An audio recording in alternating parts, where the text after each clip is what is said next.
Ah, coronavirus, quand tu nous tiens, voici 5 astuces pour retrouver l'énergie positive et plus de force pour affronter les difficultés. Mais avant cela, pour recevoir le guide de conseil gratuitement, je vous invite à cliquer sur le lien qui se trouve dans la description. Toutes ces difficultés que nous subissons actuellement apportent des vibrations négatives auxquelles nous devons réagir et combattre chacun personnellement pour élever leur niveau et retrouver un nouvel équilibre harmonieux.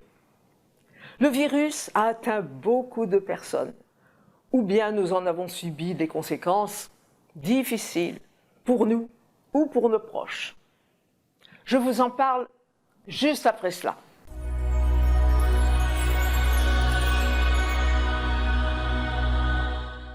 Nous sommes obligés de rester confinés et beaucoup de personnes sont tristes, immobiles et déprimées.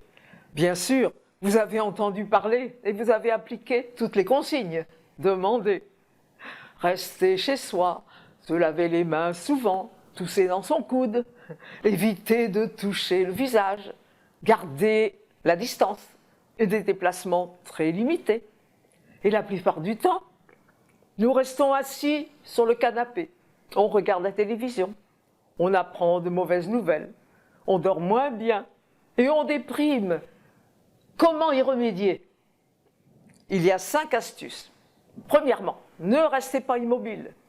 Levez-vous de votre canapé au moins toutes les 2 heures. Faites des activités physiques. Montez les escaliers par exemple. Faites du jardinage si vous pouvez, du ménage, de la gymnastique, sans oublier la relaxation et un peu de méditation.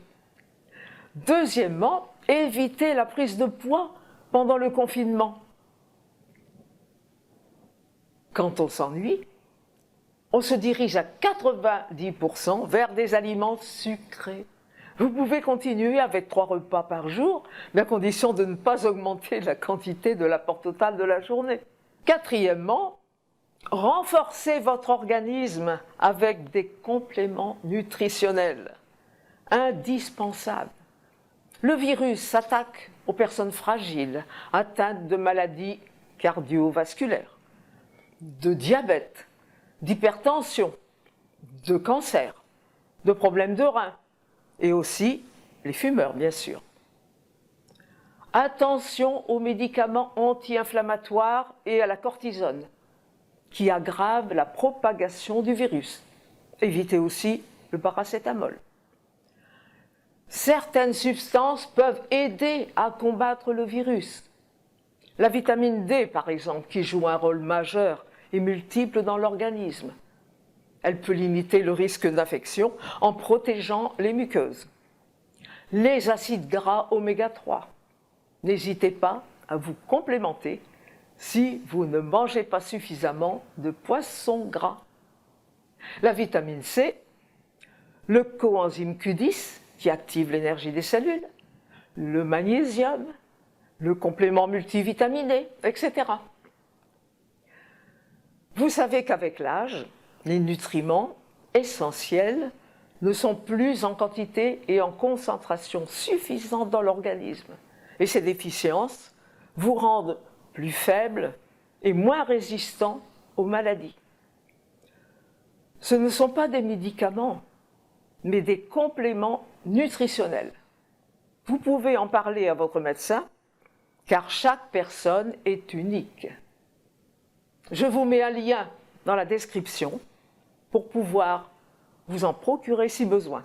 Je reste à votre disposition pour tout renseignement. Quatrièmement, ressentir le bien-être après tout ça.